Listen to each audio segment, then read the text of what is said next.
আজকে মার্চ মাসের 30 তারিখ 2026 সাল। এই মুহূর্তে আমি আছি শেরপুর জেলার সোনাইগাতি উপজেলার গজনি অবকাশ মানে একটা পার্কের মতন। এখানে আমরা চারিদিকেই জলাশয়, এর মাঝখানে ভাসমান সেতু দিয়ে পার হয়ে আসলাম। একটা বিষয়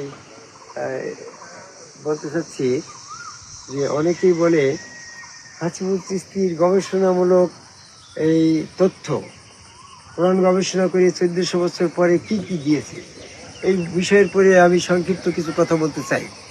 হাসিবুল চিশতি, আমি গবেষণা করে দেখলাম 1400 বছর ধরে মানুষ এই বর্তমান রসুল মোহাম্মদ সাল্লাল্লাহু আলাইহি ওয়াসাল্লাম শেষ রসুল, এই বর্তমানে কোনো রসুল নেই, এই কথায় বিশ্বাসী। আমি কোরআন গবেষণা করে দেখলাম বর্তমানে রসুল অবস্থা চালু আছে, রসুল অবস্থা সার্বক্ষণিক। তারপরে আমি কোরআন গবেষণা করে দেখলাম অনেকেই বলে যে 5 ওয়াক্ত সালাত এই কোরআনে আল্লাহ পাক খরচ করে দিয়েছে। নবী মুহাম্মদ সাল্লাল্লাহু আলাইহি ওয়াসাল্লাম মেরাজে গিয়ে 5 ওয়াক্ত সালাত নিয়ে এসেছে। আমি কোরআন গবেষণা করে দেখলাম 5 ওয়াক্ত সালাতের কোনো কথাই কোরআনে উল্লেখ নেই। তারপরে আমি দেখলাম যে অনেকেই বলে মোষের পানি হারাম, মোষ থাকা হারাম। আমি কোরআন গবেষণা করে দেখলাম মোষের পানি হারাম মর্মে কোরআনে কোনো আয়াত নেই। তারপরে অনেকেই বলে বাদ্যযন্ত্র হারাম। আমি কোরআন গবেষণা করে দেখলাম বাদ্যযন্ত্র হারাম মর্মে কোরআনে কোনো আয়াত নেই। অনেকেই বলে আল্লাহ পাকের কোনো আকৃতি নেই, নিরাকার। আমি কোরআন গবেষণা করে দেখলাম আল্লাহর কোনো আকৃতি নেই মর্মে কোরআনে কোনো আয়াত নেই। অনেকেই বলে দুনিয়াতে আল্লাহ পাকের সাক্ষাৎ অসম্ভব। আমি কোরআন গবেষণা করে দেখলাম দুনিয়াতে যারা আল্লাহ পাকের সাক্ষাৎ অস্বীকার করলো তাদের কর্মফল বিনষ্ট হবে। সূরা কাফের 105 নম্বর আয়াত। তাহলে দুনিয়াতে যারা আল্লাহ সাক্ষাৎ করেছে তারাই প্রকৃতপক্ষে মুমিন মুসলমান।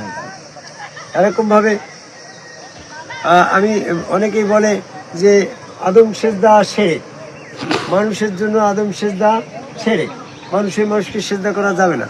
আমি কোরআন গবেষণা করে দেখলাম ইউসুফ আলাইহিস সালামের সেজদা করলেও ইউসুফ আলাইহিস সালামের 11 ভাই পিতামাতা। তাহলে মানুষকে সেজদা করা শিরক, এটাও কোরআন ভিত্তিক সঠিক নয়। বরং এই আদম সেজদা করার বিষয়টাই কোরআনে বারবার এসেছে। আমরা এই সত্যটাকে অস্বীকার করে আমরা এজিতের অনুসারী কাফের হয়ে গেছি। যেমনটিভাবে ইবলিস আদম সেজদা না করে কাফের হয়েছে, বর্তমান যারা আদম সেজদার সাথে বিরোধিতা করছে তারা ইবলিসের অনুসারী কাফের হয়ে যাচ্ছে। এদের জন্য আল্লাহ রাব্বুল আলামিন সাবধান করে দিল, ইবলিস তোমাদের প্রকাশ্য শত্রু, ইবলিসের পদাঙ্ক অনুসরণ করে না। পদাঙ্ক মানে কি? প্রকাশ্য ইবলিস হাঁটে বা চলাফেরা করছে, সেই পায়ের চিহ্ন। পদাঙ্ক মানে চিহ্ন, তার পা আছে, দেহ আছে। তো বর্তমানে জামাত ইসলাম, চরমোনা, ফুরফুরা, মানিকগঞ্জ, জাতীয় হিজবুত তাহরির, হেফাজত ইসলাম, কাদিয়ানি, বিভাগী, জুব্বাদারা, মোসকাটা, যত সমস্ত আদম সেজদা বিরোধী লোক আছে, এরাই শুধু আদম সেজদা বিরোধী, এরাই প্রকাশ্য শয়তান। এই প্রকাশ্য শয়তানের পদাঙ্ক অনুসরণ করা যাবে না। এরা বলে রসুল নাই। আমি কোরআন গবেষণা করে দেখলাম রসুল আছে। রসুল আছে, তার দলিল কি? রসুল তোমাকে পবিত্র করবে, রসুলের কাবায় আল্লাহকে সেজদা করলে পবিত্র হবে।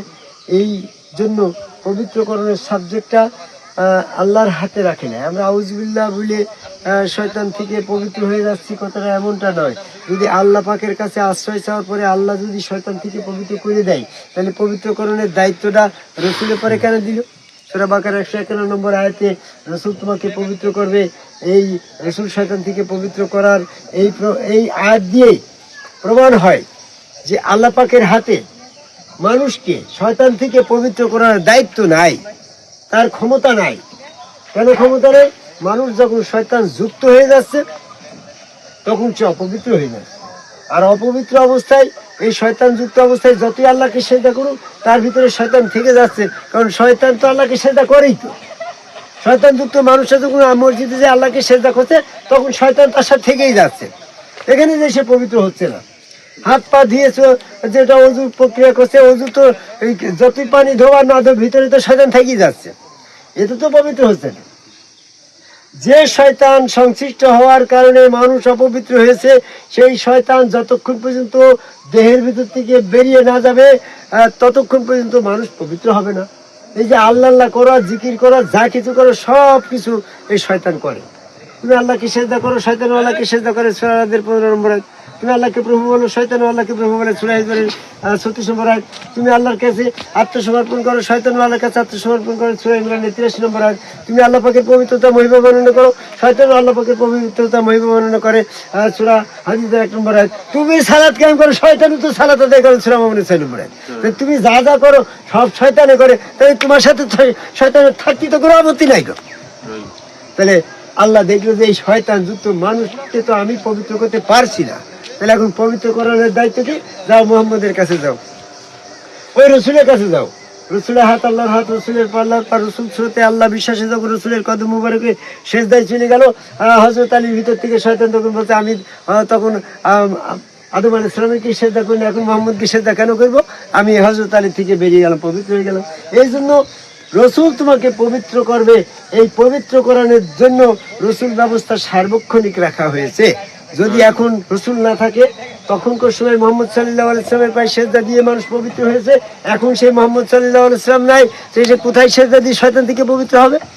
এই জন্য রসুল ব্যবস্থা সার্বক্ষণিক করা হয়েছে। আমি গবেষণা করে দেখলাম বর্তমান সমাজে রসুল ব্যবস্থা এরকম বলে যে কবরের ভিতরে মান রাব্বুকা মান দিনুকা, এই প্রশ্ন করে কবরে আযাব দেওয়া হবে, শাস্তি, এই ইমান পরীক্ষা করা হবে। আমি কোরআন গবেষণা করে দেখলাম কবরে মান রাব্বুকা মান দিনুকা করে ইমান পরীক্ষা করবে, এই মর্মে কোরআনে কোনো আয়াত নেই। এরা বলে জন্মান্তরবাদ, হিন্দুরা বলে। আমি কোরআন গবেষণা করে দেখলাম যে জন্মান্তরবাদ হচ্ছে ইসলামের ভিতরে আসছে। সূরা মাইদার 60 নম্বর আয়াতে বলছে যারা আদম সিজদা করেন লানত প্রাপ্ত তাদের কতকে শুয়োর কতকে বানর বানানো হবে।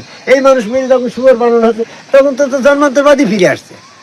যারা এরকম ভাবে ইমানের পরীক্ষায় ইলিনে যেতে পারছে না, সিলিন এবং ইলিনের মাঝখানে আছে, তাকে দুনিয়াতে আবার পুনরায় মানুষ আকারে পাঠানো হচ্ছে। সূরা ওয়াকিয়ার 61 নম্বর আয়াত। তাহলে জন্মান্তরবাদ দাও, কোরআন গবেষণা করে হাসিবুল দিয়েছে। তাহলে বর্তমান 1400 বছর পরে নবী মুহাম্মদ সাল্লাল্লাহু আলাইহি ওয়াসাল্লামের উপর হওয়ার পরে নবী মুহাম্মদ সাল্লাল্লাহু আলাইহি ওয়াসাল্লাম আল্লাহ প্রদত্ত যে কোরআন দেখে গিয়েছিল, এই কোরআন গবেষণা করে হাসিবুল চিশতি দেখলো বর্তমান সম্মুখগুরু রসুল।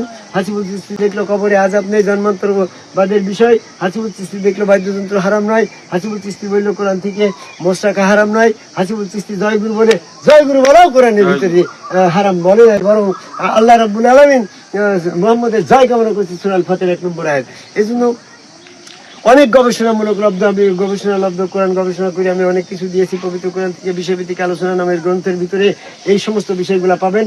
পৃথিবীর সকল মানুষকে আমার লেখা www.mdhasibullah.com ওয়েবসাইটে যেয়ে আমার পবিত্র কোরআন থেকে বিষয়ভিত্তিক আলোচনা নামের গ্রন্থখানি পড়ে আপনার কোরআন থেকে যে সমস্ত বিষয়গুলো হাসিবুল চিশতি দিয়েছে সেগুলো যদি আপনি অস্বীকার করেন, তাহলে কোরআন অস্বীকার করার শামিল হবেন। আপনি ভ্রান্তি পথে মৃত্যুবরণ করলে আপনি কোরআন বিরোধী কাফেরের মতো, এজিতির মতো দলভুক্ত হয়ে আপনি মৃত্যুবরণ করবেন।